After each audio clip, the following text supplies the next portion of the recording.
कहानी है एक बाघ के जिसको जंगल में कुछ खाने के लिए नहीं मिलता तो वो इंसानों के गांव के तरफ रवाना हो जाता है। जो भी गांव वाला उसे बाहर दिखता है वो उसके पीछे पड़ जाता है। वो बाघ दिन में 10 लोगों को अपना शिकार बनाया करता।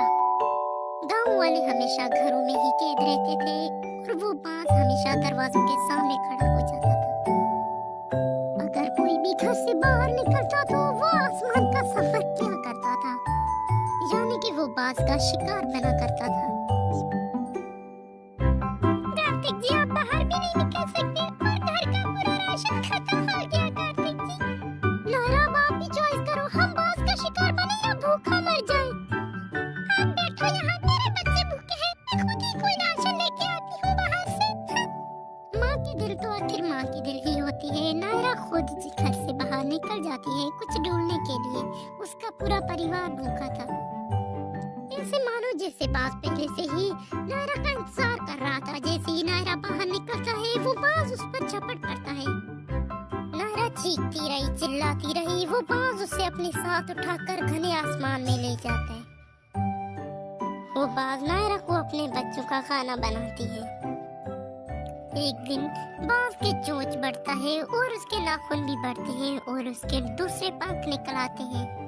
ना तो पंजों से सही तरह वो इंसान पकड़ पाता और ना चोंच से खा पाता।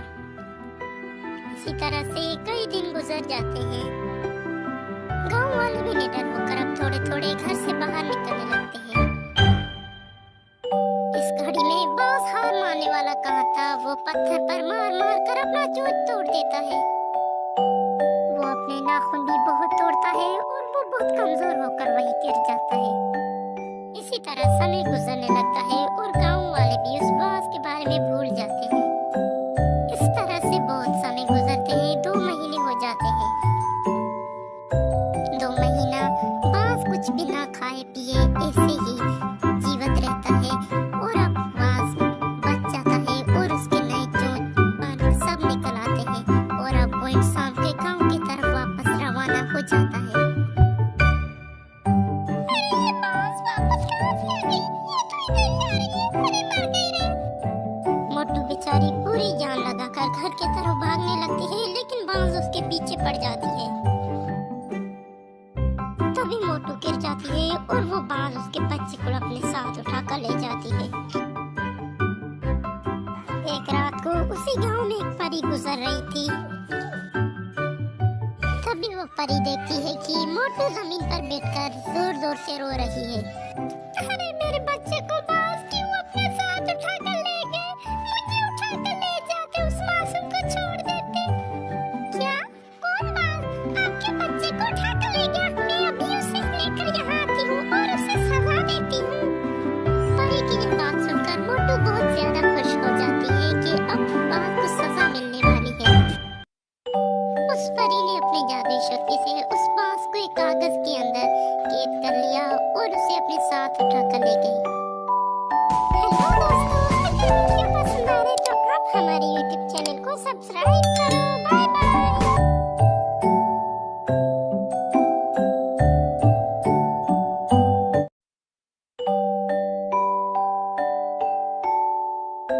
एक दफा का जिक्र है, एक गांव में पतलू नाम की एक बदसूरत लड़की रहा करती थी। उसकी दोनों बहनें उसे बिल्कुल पसंद नहीं करती थी। अरे पतलू, आज मेरे घर मेरे फ्रेंड आ रहे हैं और उन दोनों के सामने बहन बनने की नाटक मत करना, समझी तुम? वरना वो कहेंगे तू कितनी सुंदर है और तेरी ये बहन पतलू कितनी बदसूरत है। ठीक है नायरा दीदी, मैं उनके सामने नहीं आऊंगी। राशि और अक्षरा, नायरा की दोनों सहेलियां नायरा के घर आ रही हैं। नायरा अपने दोनों सहेलियों के साथ बहुत सारी बातें करती है और शाम को वो अपने घर चले जाते हैं। इसी तरह से समय गुजरने लगता है। एक दिन नायरा को कार्तिक नाम के एक लड़के से मोहब्बत हो जाता है। अरे कार्तिक जी, 2 दिन से आप मेरा फोन नहीं उठाए, मुझे आपकी चिंता सताई जा रही थी। वो मैं एक लड़की को देखने गया था अपनी माँ के साथ। वो तुमसे 10 गुना सुंदर थी। अरे तुम मुझसे शादी करने वाले थे ना? मैं तुमसे शादी करने वाला था लेकिन किया तो नहीं ना। मेरा रिश्ता बॉक्सर के साथ तय हो गया है। अब तुम मेरा पीछा छोड़ दो। तूने मेरा दिल तोड़ दिया कार्तिक, आज के बाद मैं तुमसे कभी बात नहीं करूंगी। ऐसा कहकर नायरा वहाँ से चली जाती है। ये सब कुछ इस बदसूरत पतलू की वजह से हुआ, इसकी ही नजर लग गई, मैं आज इसे नहीं छोड़ूंगी। नायरा दीदी, इसमें मेरी क्या कसूर है बताओ? अरे पतलू शर्म करिए, तुम्हारी भाई बहन है, तमीज से बात क्या कर। पतलू अपने दोनों बहनों से डरकर वहाँ से भागकर चली जाती है। पहले मैं कितना सुंदर हुआ करती थी, ये दोनों बहनें रोज मुझे मारते, इसलिए मैं बदसूरत बन गई। अब मैं यहाँ से चली जाऊंगी और इतना खूबसूरत बन जाऊंगी कि ये दोनों देखते रह जाएंगे। मोटू, तुम दीदी से ये बात बोल देना कि पतलू घर छोड़कर चली गई है, तुम दोनों मुझे बहुत परेशान करती हो। ठीक है, चली जाओ, अगर यहाँ लौट कर आ गई ना मैं तुम्हारे टांगे तोड़ दूंगी, बोलती हूँ। हाँ, अब मैं यहाँ कभी नहीं आऊंगी, समझी तुम? ऐसा कहकर बेचारी बदसूरत पतलू घर से निकलकर चली जाती है। जब शाम होती है, नायरा घर की तरफ आती है। अरे नायरा दीदी, ये खुशखबरी है। अरे मोटू बहन, जल्दी बताओ क्या खुशखबरी है? अरे वो बदसूरत पतलू घर छोड़कर चली गई। अरे उसे क्यों निकाला? कम से कम वो काम तो करती थी नौकरानी की तरह। दूसरी तरफ पतलू रहने के लिए कोई घर ढूंढ रही थी। अरे कार्तिक दी, हमारी शादी को एक हफ्ता नहीं हो गया, तुम मुझे छोड़कर चले गए। ये तुम्हारा एक्सीडेंट कैसे हो गया? अरे मैं तो उस बॉक्सर को मारने चाहती थी, लेकिन वो बच गया और घर पे ही मर गए। कार्तिक दी, आप मुझे छोड़कर चले गए, मैं तो उस बॉक्सर को मारना चाहती थी, लेकिन ये कैसे बच गई? लेकिन आप चिंता मत करो, मैं इससे आपका बदला जरूर लूंगी। अच्छा, तो आपने ये एक्सीडेंट किया, मैं अभी पुलिस को फोन करती हूँ। कार्तिक के खून के जुर्म में बॉक्सर नायरा को गिरफ्तार करवा देती है। दूसरी तरफ मोटू को पता लग जाती है कि उसकी बहन नायरा ने एक आदमी का एक्सीडेंट किया और उसके जुर्म में वो जेल चली गई।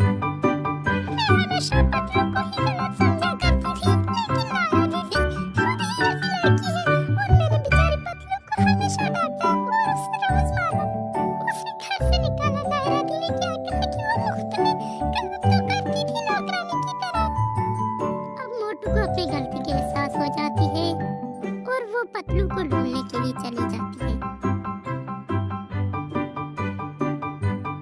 आज के बाद मैं सब साल जंगल में रहूंगी और मोटू और नायरा दीदी के पास वापस कभी नहीं जाऊंगी और यहाँ ही एक घर बनाकर वहीं रहूंगी। अरे बहन जी, आपने एक बदसूरत लड़की देखी है क्या? अरे हाँ, वो बदसूरत लड़की तो रोती हुई जंगल में जा रही थी।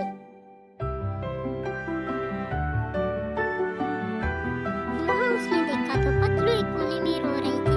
पतलू, मुझे माफ कर दो, मुझे माफ कर दो, अब जल्दी चलो, घर चलो मेरे साथ। ये अपना नाटक बंद करो मोटू बहन, घर में काम वाली नहीं है तो मुझे लेने आ गए। पतलू, मैंने हमेशा आपको गलत समझा, मुझे माफ कर दो, मेरी नायरा दी की वजह से हमेशा आपको गलत समझा, आप घर चलो मेरे साथ। अब पतलू मोटू को रोती देख पतलू भी समझ जाती है कि मोटू को उसकी गलती का एहसास हो चुका है, इसलिए पतलू घर चलने के लिए राजी हो जाती है। बस फिर क्या था, कुछ ही दिन के अंदर पतलू बहुत सुंदर हो जाती है और वो दोनों राजी खुशी रहने लगते हैं।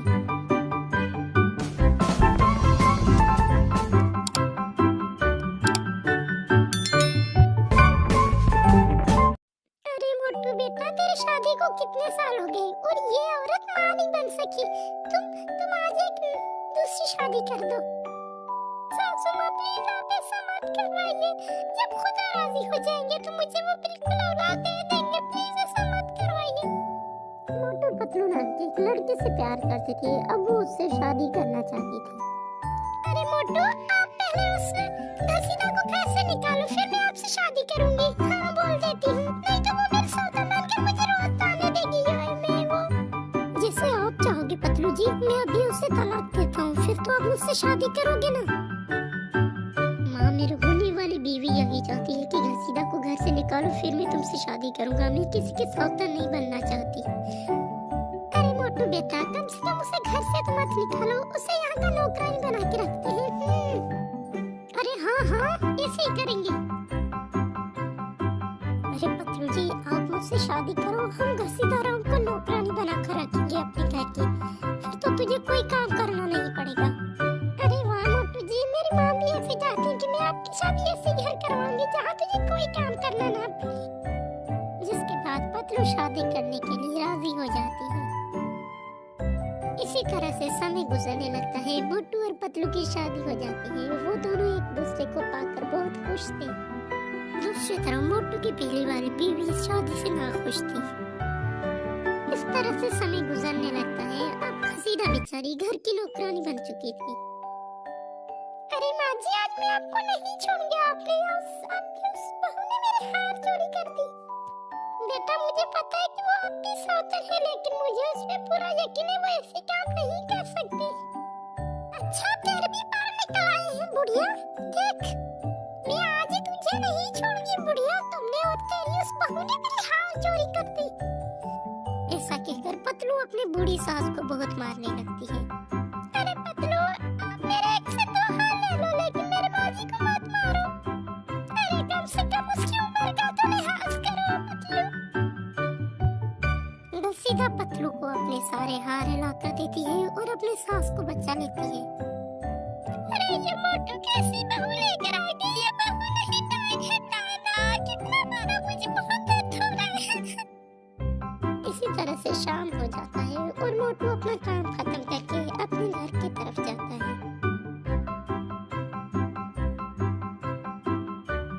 अरे मोटू जी, आज हसीना राम और सास के बीच में लड़ाई हो गया और वो दोनों लड़ते लड़ते सीढ़ियों से नीचे गिर गए और वो दोनों आज दुनिया को छोड़कर चले गए।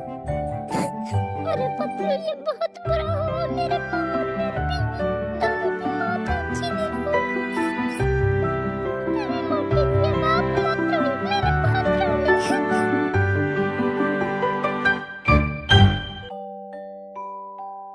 इसी तरह से समय गुजरने लगता है। अरे पतलू, मैं ऑफिस जा रहा हूँ, आप अपना ख्याल रखना, ठीक है?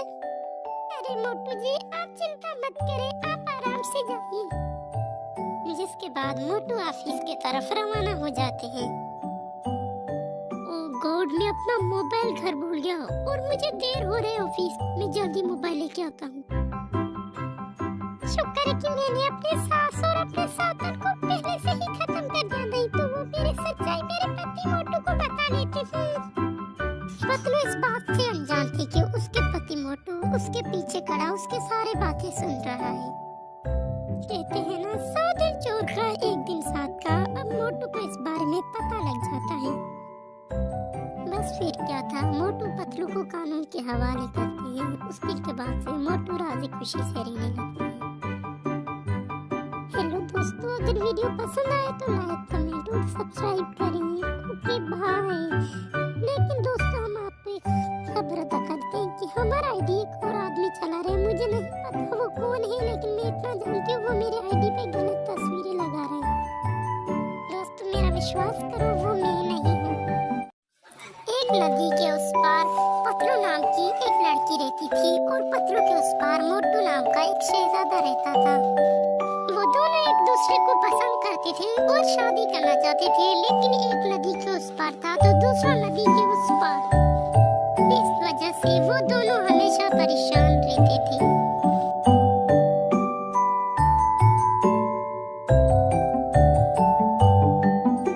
अरे पतलू, तुम कहाँ गए थे? मैंने कहाँ नहीं ढूंढा तुझे, कामचोर। एक ही काम तो कहा था, वो भी नहीं किया। अरे माँ, आपको क्यों बताऊं? आप हर बार मुझे कुछ बात बताते हो क्या? तुम मेरी सौतेली माँ हो और माँ बन के रहे चुपचाप। इसी तरह से समय गुजरने लगता है। एक दिन मोटू कहीं सफर करने चला जाता है।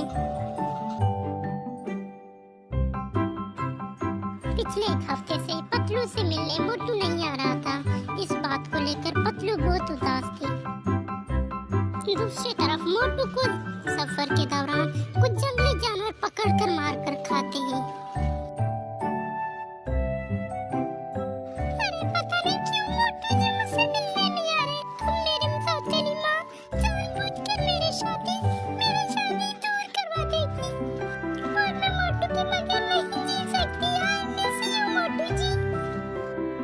इसी तरह से बहुत समय गुजरता है, लेकिन पतलू राह तकती रहती है, लेकिन मोटू वापस कभी नहीं आता। दूसरी तरफ पतलू के सारे सपने चूर चूर हो जाते हैं और पतलू की शादी घसीटा नाम के एक लड़के के साथ हो जाता है। पतलू ये सदमा बर्दाश्त नहीं कर सकी और एक दिन पतलू मर जाती है। पतलू के माँ उसे पसंद नहीं करती थी, इसलिए पतलू की सौतेली माँ उसकी तस्वीर को पानी के अंदर फेंक लेती है और उसी वक्त मोटू का तस्वीर हवा में उड़ने लगता है। हवा में उड़ता हुआ उसकी तस्वीर जाकर उसी नदी के अंदर गिरता है, जिस नदी के अंदर पतलू के माँ ने उसकी तस्वीर फेंका था। पतलू की ही तस्वीर के पास मोटू का तस्वीर गिरता है और वो दोनों तस्वीर अभी तक एक नदी में मौजूद है।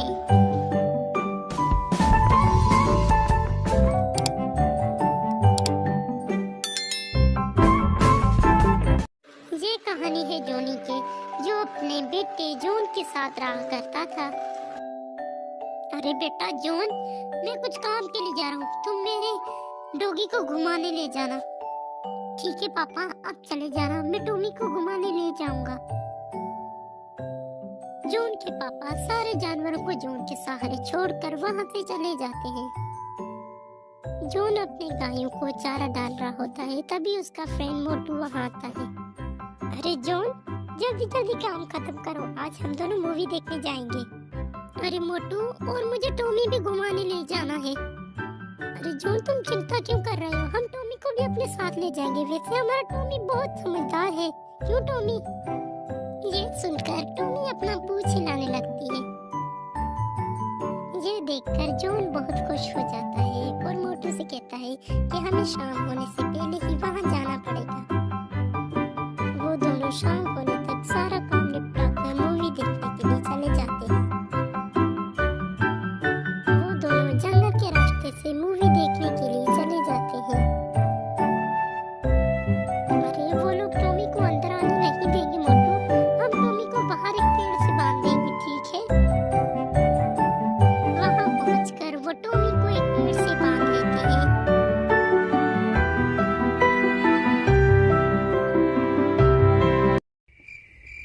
वो दोनों खुद मूवी देखने के लिए चले जाते हैं। वहां तक पहुंचते ही गहरा रात हो जाता है। झाड़ियों के बीच में एक अजीब जानवर टॉमी को घूरने लगता है। उसकी आंखें लाल थे और उसके दांतों से खून टपक रहा था।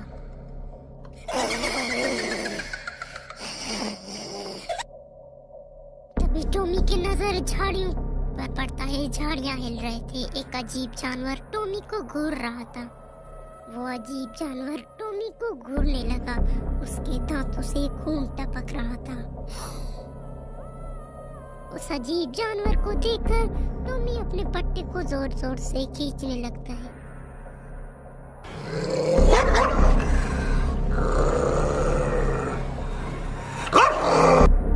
वो अजीब सा जानवर धीरे धीरे टॉमी के पास आने लगता है। टॉमी उसे देखकर जोर जोर से भौंकने लगता है। वो जानवर टॉमी के सामने आ जाता है। टॉमी घबरा जाता है। मोटू, तुम यहाँ बैठो, मैं टॉमी को देख कर आता हूँ। अरे अभी अभी तो मूवी देखने आए हैं, तुम यहाँ बैठो, मैं खुद उसे देखने जाता हूँ। मोटू जॉन को बैठने के लिए कहता है और खुद टॉमी को देखने के लिए चला जाता है। वहाँ पहुँचकर मोटू ने देखा कि पेड़ पर पट्टा बंधा हुआ है, लेकिन वहाँ टॉमी नहीं है। अरे टॉमी, टॉमी तुम कहाँ हो? मैं जॉन को क्या जवाब दूंगा? टॉमी कहाँ हो? टॉमी। मोटू को टॉमी कहीं नहीं मिलता तो मोटू वापस जाने लगता है। जब मोटू वापस जा रहा तो वो एक चीज से टकरा कर गिर जाता है। वो देखता है तो वो टॉमी की लाश होता है। उसका शरीर सूख चुका था और उसके गले से खून निकल रहा था। टॉमी को देखकर मोटू जोर जोर से रोने लगता है और वो अजीब जानवर मोटू को घूर रहा था। तभी मोटू को ऐसा लगता है कि कोई उसके पीछे उसे घूर रहा है। जब मोटू डरते हुए पीछे देखता है तो उसके होश उड़ जाते हैं। उस जानवर का इतना भयानक रूप देखकर मोटू वहां से भागने लगता है। ये क्या भला है, ये मुझे आज जिंदा छोड़ने वाला नहीं है। और वो जानवर भी अपनी पूरी जान लगाकर मोटू के पीछे भागने लगता है।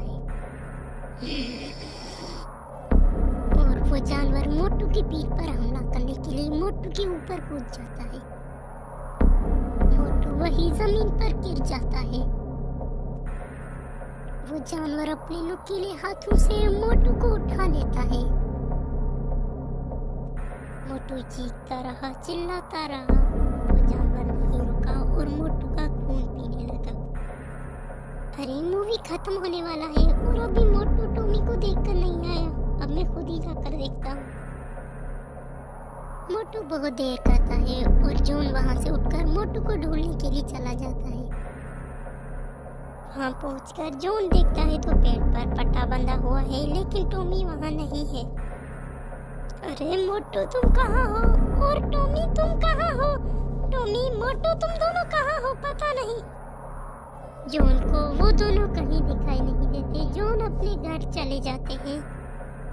दूसरी तरफ जॉन के माँ बाप उसका इंतजार कर रहे थे। पापा, पापा, मोटू और टॉमी दोनों गायब है पापा। बेटा मैंने कहा था कि रात को कहीं मत जाना, अब गायब हो गया ना मोटू और टॉमी। चलो उन्हें ढूंढने चलते हैं, तुम चिंता मत करो। अभी वो दोनों ये सब बोल ही रहे थे तभी जॉन की मम्मी बोलने लगती है। अरे आप दोनों को नहीं पता क्या गांव में वो लौट आया है?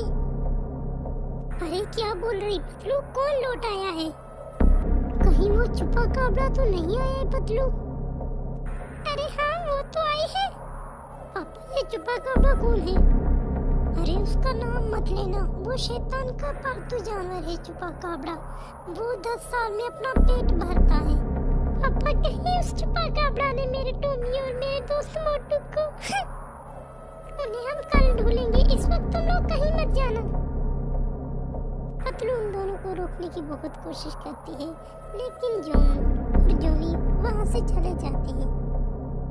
जॉनी अपने हाथ में एक खंजर पकड़ता है और टॉमी और मोटू की तलाश में चले जाते हैं वो दोनों। दूसरी तरफ दूर खड़ा छुपा काबड़ा ये सब देख लेता है। जॉनी और जॉन इस वक्त चले गए। पतलू ये सब अभी बोल ही रही थी तभी दरवाजा खटखटाने की आवाज आती है। लगता है वो लोग आ गए। पतलू जैसे ही दरवाजा खोलती है क्या देखती है, छुपा काबड़ा उसके सामने खड़ा है। उसकी लाल आंखें पतलू को घूर रही थी और वो पतलू पर हमला कर देती है। दूसरी तरफ जॉन और जूली आते हैं और पतलू को आवाज देते हैं, लेकिन पतलू कोई आवाज नहीं देती। लेकिन जैसे ही वो जमीन पर देखते हैं तो उनके होश उड़ जाते हैं। पतलू की लाश जमीन पर पड़ी थी और उसका शरीर सूख चुका था। पतलू के लाश को देखकर वो दोनों बहुत रोने लगते हैं और छुपा काबड़ा अपना अगला शिकार ढूंढने निकल